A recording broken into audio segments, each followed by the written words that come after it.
Uma pessoa é considerada criminosa quando ela transgride a lei. Então essa pessoa é considerada uma pessoa criminosa justamente por ter transgredido a lei.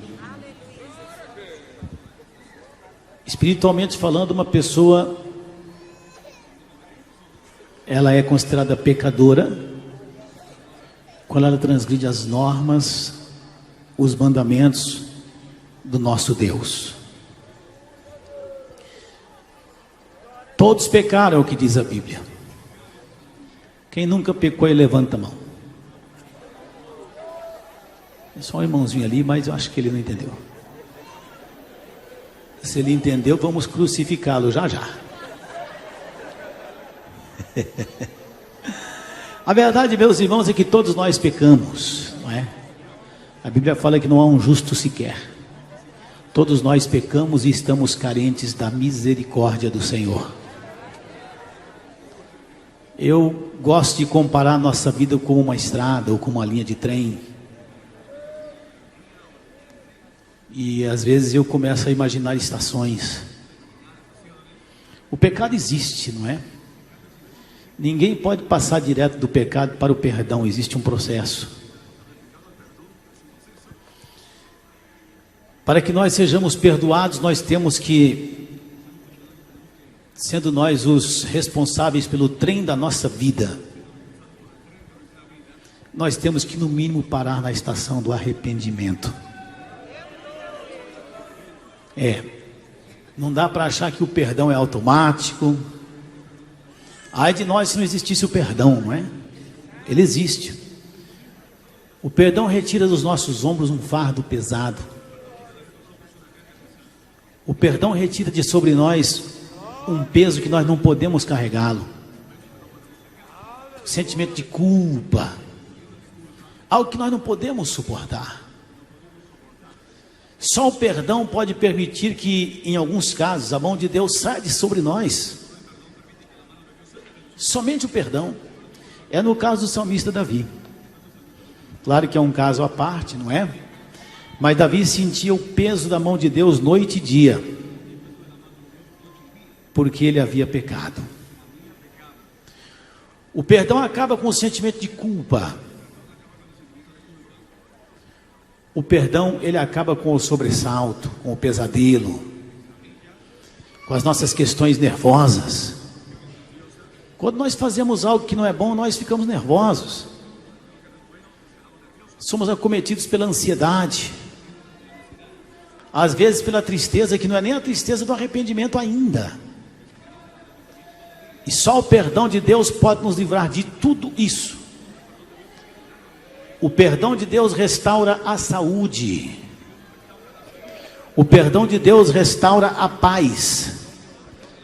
O perdão de Deus restaura o bom humor. Qualquer pessoa que carrega sobre si um fardo horrível, horrendo de pecados, é uma pessoa que sempre está de mau humor. E o perdão dos nossos pecados nos devolve a alegria que o pecado roubou. Uma pessoa que peca e sabe que está pecando é uma pessoa triste. Agora, mais uma vez eu volto a dizer, entre o pecado e o perdão existe uma estação chamada arrependimento. A Bíblia Sagrada nos diz que veio João Batista pregando: arrependei-vos, arrependei-vos, porque é chegada a vós o reino de Deus. E posso atestar a vocês que não há perdão sem arrependimento. Depois veio Jesus falando a mesma coisa: arrependei-vos, é chegada a vós o reino de Deus. Existe uma ocasião que a Bíblia Sagrada fala que, expulsando demônios, Jesus deixou bem claro àqueles que se opunham e aqueles que diziam que ele expulsava demônios pelo príncipe dos demônios. Ele disse: olha,